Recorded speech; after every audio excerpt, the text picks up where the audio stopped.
ಮೈಸೂರು ಪ್ರಾಂತ್ಯದ ಮೈಸೂರು, ಚಾಮರಾಜನಗರ, ಮಂಡ್ಯ, ಹಾಸನ, ಕೊಡಗು 5 ಜಿಲ್ಲೆಗಳಿಂದ ನಾಯಕ ಸಮಾಜದ ಸಾವಿರಾರು ಸಂಖ್ಯೆಯಲ್ಲಿ ಮಂಜುನಾಥ್ ಬಹದ್ದೂರು ಕ್ಷೇತ್ರದಿಂದ ಕಾಂಗ್ರೆಸ್ ಕಚೇರಿವರೆಗೆ ಶಾಂತಿಯುತವಾಗಿ ನಾವೆಲ್ಲರೂ ಕೂಡ ನಾವು ಮೆರವಣಿಗೆ ಮುಖಾಂತರ ಏನು ಮೈಸೂರು ಭಾಗದ ಕಾಂಗ್ರೆಸ್ನ ಹಿರಿಯ ನಾಯಕರಾಗಿರ್ತಕ್ಕಂಥ ಹಾಗೂ KPCCಯ ಪ್ರಧಾನ ಕಾರ್ಯದರ್ಶಿಗಳು ಆಗಿರ್ತಕ್ಕಂಥ SC ಬಸವರಾಜರವರಿಗೆ ವಿಧಾನ ಪರಿಷತ್ ಸ್ಥಾನವನ್ನು ಕೊಡಬೇಕು ಅಂತೇಳಿ ನಾವು ಹಕ್ಕೊತ್ತಾಯ ಪತ್ರವನ್ನು ನಮ್ಮ ಜಿಲ್ಲಾ ಅಧ್ಯಕ್ಷರುಗಳಿಗೆ ಮುಖಾಂತರ ಏನು ರಾಜ್ಯದ ನಾಯಕರುಗಳಿಗೆ ಮತ್ತು ಕೇಂದ್ರ ನಾಯಕರುಗಳಿಗೆ ನಾವು ಮನವಿಯನ್ನು ಕೊಟ್ಟಿದ್ದೇವೆ. ಸ್ವತಂತ್ರ ಬಂದ ದಿನದಿಂದಲೂ ಕೂಡ ಮೈಸೂರು ಪ್ರಾಂತ್ಯದ ನಾಯಕ ಸಮಾಜದವರಿಗೆ ಕಾಂಗ್ರೆಸ್ ಪಕ್ಷದಿಂದ ಇದುವರೆಗೂ ಕೂಡ ಯಾವೊಬ್ಬ ನಾಯಕನಿಗೂ ಕೂಡ ವಿಧಾನ ಪರಿಷತ್ ಸ್ಥಾನವನ್ನ ಕೊಟ್ಟಿಲ್ಲ. ಕಳೆದ 15 ವರ್ಷಗಳಿಂದಲೂ ಕೂಡ ನಿರಂತರವಾಗಿ SC ಬಸವರಾಜರವರು ಈ ಸಮಾಜದ ಹಿರಿಯ ಮುಖಂಡರು ಕಾಂಗ್ರೆಸ್ ಪಕ್ಷದಲ್ಲಿ ಅನೇಕ ಹುದ್ದೆಗಳನ್ನ ಸ್ವೀಕಾರ ಮಾಡಿ ಅವರು ತಳಮಟ್ಟದಿಂದ ಪಕ್ಷವನ್ನು ಸಂಘಟನೆ ಮಾಡಿ ಮೈಸೂರು ಭಾಗದಲ್ಲಿ ಕಾಂಗ್ರೆಸ್ ಪಕ್ಷದ ಅಭ್ಯರ್ಥಿಗಳು ಅತಿ ಹೆಚ್ಚು ಸಂಖ್ಯೆಯಲ್ಲಿ ಗೆಲ್ಲಲಿಕ್ಕೆ ಅವರ ಒಂದು ಶ್ರಮ ಇದೆ.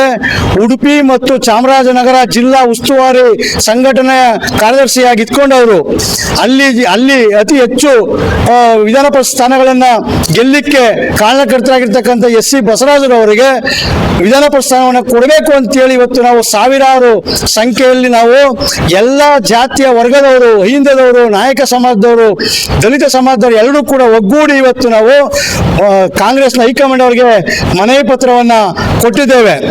SC ಬಸವರಾಜರವರಿಗೆ ವಿಧಾನ ಪರಿಷತ್ ಸ್ಥಾನವನ್ನ ಕೊಟ್ಟರೆ 2028ರ ಸಾರ್ವತ್ರಿಕ ವಿಧಾನಸಭಾ ಚುನಾವಣೆಯಲ್ಲಿ ನಾಯಕ ಸಮಾಜ ಕಾಂಗ್ರೆಸ್ ಪಕ್ಷದ ಬೆನ್ನೆಲುಬಿಗೆ ನಿಂತು ಅತಿ ಹೆಚ್ಚು ಸ್ಥಾನಗಳನ್ನು ಗೆಲ್ಲಿಸಿ ಮತ್ತೆ ಈ ರಾಜ್ಯದಲ್ಲಿ ಕಾಂಗ್ರೆಸ್ ಪಕ್ಷ ಅಧಿಕಾರಕ್ಕೆ ಬರಲಿಕ್ಕೆ ನಾವು ನಾಯಕ ಸಮಾಜ ಕಾಂಗ್ರೆಸ್ ಪಕ್ಷದ ಬೆನ್ನೆಲುಬಾಗಿ ನಿಲ್ತೇವೆ ಅಂತಕ್ಕಂಥದ್ದನ್ನು ಕೂಡ ಈ ಸಂದರ್ಭದಲ್ಲಿ ಹೇಳ್ತೇನೆ. ಅದೇ ರೀತಿ ಮೈಸೂರು ಪ್ರಾಂತ್ಯದಲ್ಲಿ ಏಕೈಕ ಶಾಸಕರಾಗಿರ್ತಕ್ಕಂಥ ನಮ್ಮ ಜನಾಂಗದ ಅಸ್ಮಿತೆ ಏನು ದಿವಂಗತ ಚಿಕ್ಕಮಾಧವ ಸಾಹೇಬ್ರವರ ಸುಪುತ್ರ ಆಗಿರ್ತಕ್ಕಂಥ ಅನಿಲ್ ಚಿಕ್ಕಮಾಧವ್ ಅವರು 2 ಬಾರಿ ಶಾಸಕರಾಗಿ ಆಯ್ಕೆಯಾಗಿದ್ದಾರೆ. ಅವ್ರಿಗೆ ಸಚಿವ ಸ್ಥಾನವನ್ನು ಕೊಡಬೇಕು ಅಂತೇಳಿ ನಾವು ಒತ್ತಾಯವನ್ನು ಕೂಡ ಮಾಡ್ತಾ ಇದ್ದೇವೆ. ಅನಿಲ್ ಚಿಕ್ಕಮಾಧವ್ ಅವರಿಗೆ ಸಚಿವ ಸ್ಥಾನವನ್ನು ಕೊಟ್ಟರೆ ಈ ಭಾಗದಲ್ಲಿ ಕಾಂಗ್ರೆಸ್ ಪಕ್ಷಕ್ಕೆ ದೊಡ್ಡ ಶಕ್ತಿಯನ್ನು ಬರ್ತದೆ. ಏನು ಇವತ್ತು ಈ ರಾಜ್ಯದಲ್ಲಿ ಕಾಂಗ್ರೆಸ್ ಪಕ್ಷ ಪರಿಶಿಷ್ಟ ಪಂಗಡಕ್ಕೆ ಮೀಸಲಿರ್ತಕ್ಕಂಥ 15 ಸ್ಥಾನಗಳಲ್ಲಿ ಸತೀಶ್ ಜಾರಕಿಹೊಳಿ ಸಾಹೇಬ್ರವರ ಮಾರ್ಗದರ್ಶನದಲ್ಲಿ ಸಂಘಟನೆ ಮಾಡಿ ಇವತ್ತು 15 ಸ್ಥಾನಗಳಲ್ಲಿ 14 ಕಾಂಗ್ರೆಸ್ ಪಕ್ಷಕ್ಕೆ ನಮ್ಮ ನಾಯಕ ಸಮಾಜ ಗೆಲುವನ್ನು ಕೊಟ್ಟು ಕೊಡುಗೆಯಾಗಿ ನೀಡಿದ್ದೇವೆ.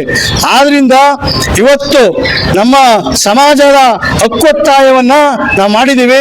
ಕಾಂಗ್ರೆಸ್ ಹೈಕಮಾಂಡು ಏನು ಇವತ್ತು ನಾಯಕ ಸಮಾಜದ ಒಂದು ಬೇಡಿಕೆ ಇದೆ ಅದನ್ನು ಈಡೇರಿಸಬೇಕು ಅಂತೇಳಿ ನಾನು ಮನವಿಯನ್ನು ಮಾಡ್ತೇನೆ. ನೀವು ಶಾಂತಿಯುತ ಅಂತಂದ್ರೆ ಶಾಂತಿಯುತವಾಗಿ ಇರಲಿಲ್ಲ, ಉಗ್ರ ರೂಪದಲ್ಲಿತ್ತು. ಉಗ್ರ ಅಂತಂದ್ರೆ ಹೇಗಿರುತ್ತೆ ಸರ್? ಅಲ್ಲ, ನಾವು ಇವತ್ತು ಕಾಂಗ್ರೆಸ್ನ ಕಟ್ಟಾಳುಗಳು ಕಾಂಗ್ರೆಸ್ ಪಕ್ಷಕ್ಕೆ ಮತವನ್ನು ಕೊಟ್ಟು ನಾವು ಕಾಂಗ್ರೆಸ್ ಪಕ್ಷವನ್ನು ಅಧಿಕಾರಕ್ಕೆ ತಂದಿದ್ದೀವಿ ನಾವು. ಹಾಗಾಗಿ ಕಾಂಗ್ರೆಸ್ ಪಕ್ಷಕ್ಕೆ ಹೈಕಮಾಂಡ್ಗೆ ಕೇಳೋ ಅಧಿಕಾರ ನಮಗಿದೆ. ನಾವು ಈಗ ಶಾಂತಿಯುತವಾಗಿ ಇವತ್ತು ನಾವು ಮೆರವಣಿಗೆ ಮುಖಾಂತರ ಬಂದು ಇವತ್ತು ನಾವು ಮನವಿ ಪತ್ರವನ್ನು ಕೊಟ್ಟಿದ್ದೇವೆ. 2028ಕ್ಕೆ ಕಾಂಗ್ರೆಸ್ ಪಕ್ಷ ಅಧಿಕಾರಕ್ಕೆ ಬರಬೇಕು ಮತ್ತೆ ಈ ರಾಜ್ಯದಲ್ಲಿ ಅಂದ್ರೆ ಇವತ್ತು SC ಬಸವರಾಜರವರಿಗೆ ವಿಧಾನ ಪರಿಷತ್ ಸ್ಥಾನ ಕೊಡಬೇಕು, ಅನಿಲ್ ಚಿಕ್ಕಮಾಧವ್ ಅವರಿಗೆ ಸಚಿವ ಸ್ಥಾನವನ್ನು ಕೊಡಬೇಕು. ಅದೇ ರೀತಿ ಮೈಸೂರು ಭಾಗದ ಅನೇಕ ನಾಯಕ ಸಮಾಜದ ಮುಖಂಡರುಗಳಿದ್ದಾರೆ, ಅವ್ರಿಗೆ ನಿಗಮ ಮಂಡಳಿಯಲ್ಲಿ ಅಧ್ಯಕ್ಷ ಸ್ಥಾನ ಮತ್ತು ನಿರ್ದೇಶಕ ಸ್ಥಾನಗಳನ್ನು ಕೊಡಬೇಕು ಅಂತೇಳಿ ನಾವು ಈ ಮೂಲಕ ನಮ್ಮ ಹಕ್ಕೊತ್ತಾಯವನ್ನ ರಾಜ್ಯದ ನಾಯಕರುಗಳಿಗೆ ಮತ್ತು ರಾಷ್ಟ್ರದ ನಾಯಕರುಗಳಿಗೆ ನಾವು ಮನವಿಯನ್ನು ಮಾಡ್ತೇವೆ.